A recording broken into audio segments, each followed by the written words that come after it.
How's it going, guys? I'm here to review Jeepers Creepers 3. Yeah, as a scent. I've seen that thing in Haley 23 years ago. So this movie takes place between the first movie and the second movie. So it's a prequel to the second, which is kind of weird. It takes place right after where the first movie left off, and then it kind of leads to what the second movie begins. So this is the first sequel that came out in like so many years after the second one, because this movie came out in 2017. Um, I remember being in junior year back in high school when this trailer dropped back in 2017. At first, it looked pretty cool. I was just like, yeah, hype. But as soon as it said for only one night in theaters, I already knew this movie was gonna suck. And it sucks too because this movie should have gotten a bit like a better budget. Like, because I can tell just by the quality of how the trailer looked and how the movie looked, I already knew it's one of those like straight to DVD type movies. So of course it played one night in theaters, and then after that, it straight went to on demand on Sci-Fi and straight to Blu-ray and DVD pretty much. The reason why they put it for one night in theaters is because of the whole allegations against Victor Salva.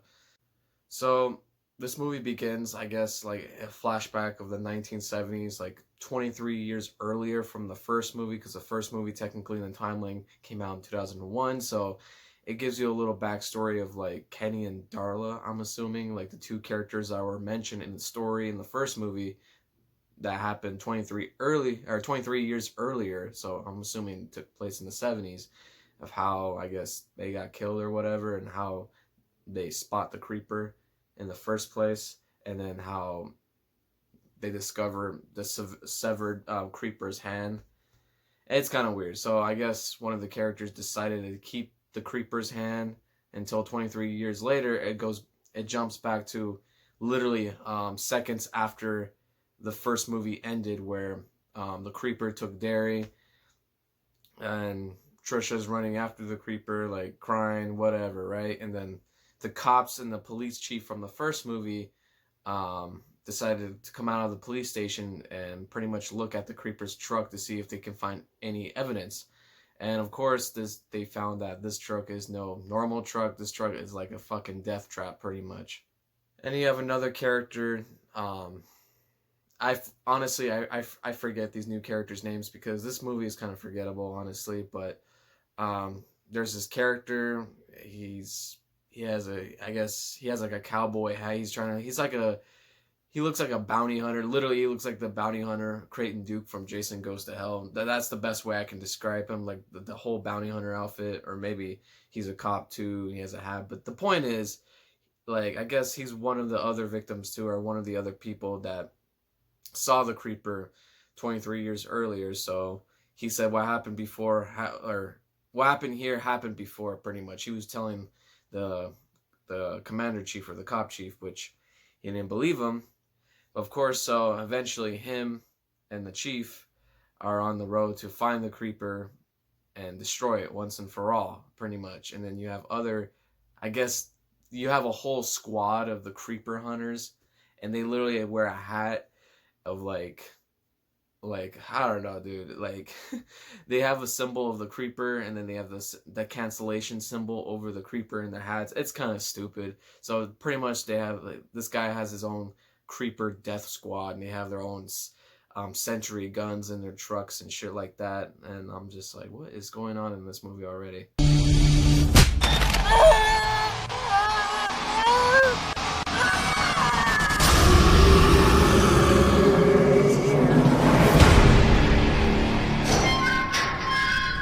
Goddamn slaughterhouse on wheels.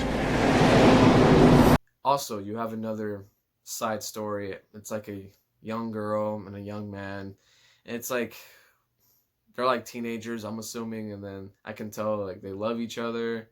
So there's this like side kind of like love story, but it's an awkward love story because the two of them, when they're like near together, they're like awkward. Like they don't know what to say. It's kind of awkward to watch. And the daughter, she's the daughter of some other lady that was the mother of the dude that I mentioned earlier that kept the hand from the 70s.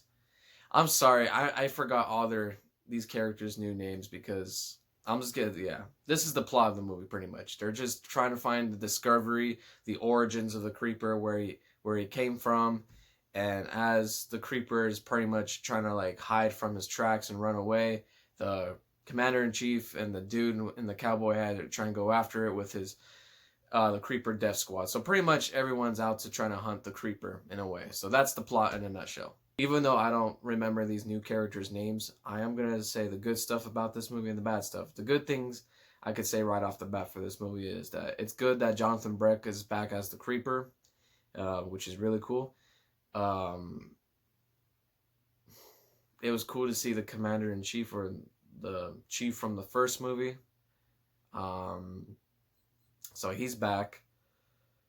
What else? I love how, I mean, I'm not gonna lie, the opening sequence was pretty cool, like how it takes place literally seconds after the first movie left off with that same police station, and how the police people are looking at the creepers pretty much truck, and they find out that's a death trap. So it's cool, like just pretty much just starting right off the bat after where the first movie left off. That whole opening sequence was pretty cool. But as soon as that sequence ends, once you introduce to these new characters and this new like plot holes and then these new everything, I just wasn't feeling it. These new characters were so bland and so boring. It's like, I don't know. They like the quality in this movie was pretty low. Low budget. You can tell this was made for a sci-fi movie or a sci-fi channel. Straight to DVD quality. Even the creeper's wings, his bat wings, demon wings, looks so bad. The CGI it looks atrocious. The special effects in this movie is pretty weak.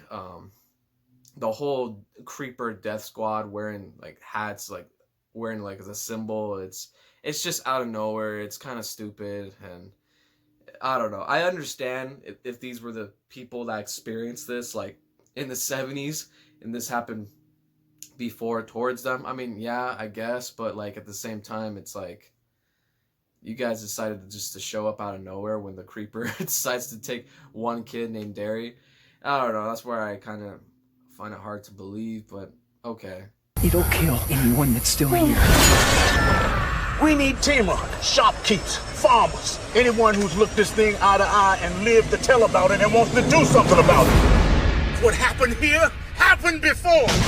And one of the characters literally goes on the school bus at the end of the movie, and that's how it leads to Jeepers Creepers 2, which I guess it's cool, but at the same time, if one of the characters already dealt with the creeper, where was this character in Jeepers Creepers 2? Why was this character not warning them before in the movie in Jeepers Creepers? You get what I'm saying? There's like a lot of plot holes and like shit like that. I'm just like, ugh, it doesn't make any sense. There are some people that still enjoy this movie, and there's a lot of Jeepers Creepers fans that pretty much hate this movie, or at least disappointed by this movie. I don't hate this movie, but I am sure as hell disappointed in this movie. Like, this movie could have been a lot better. The Jeepers Creepers 3 I was expecting was Jeepers Creepers 3 Cathedral. It has Trish back. She's a mother, and she has her own son. The son's named Derry because, again, that's the name of her brother that was taken away in the first movie. So you would think that the mother's willing like to do like anything it takes to protect her son from the creeper, and they're on like a farmhouse or some kind of house in the middle of nowhere, right? That's what I'm assuming from the plot. And of course it takes place 23 years after Jeepers Creepers 2 in the future, or at least in the near future. So that was the story I wanted to watch in this third movie. But instead we got something that was totally just out of place, out of nowhere. Something that was completely like these characters and this side story between Jeepers Creepers 1 and 2. Everything was just kind of pointless in a way. Like, to me, in my opinion, it was pointless. Another good, interesting thing, like I said, was the opening sequence right after the first movie left off. That's cool. Digging deeper to the creeper's origins with the hand. That's cool, but do they even give us the origin? Do they even show us the creeper's origin? No, they just like hype it up and then don't even show you anything, which is kind of disappointing. Just tell me one thing. Did you bring something that can kill it?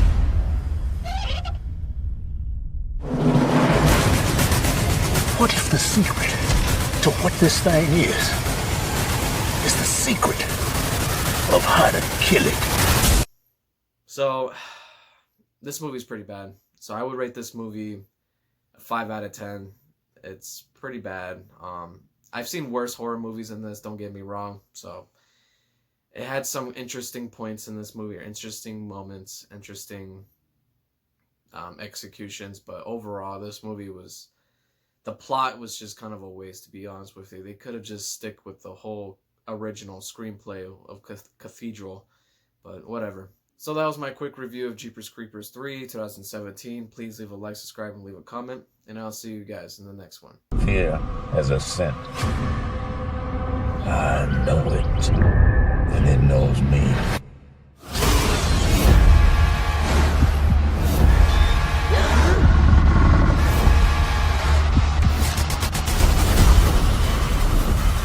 What happened here happened before.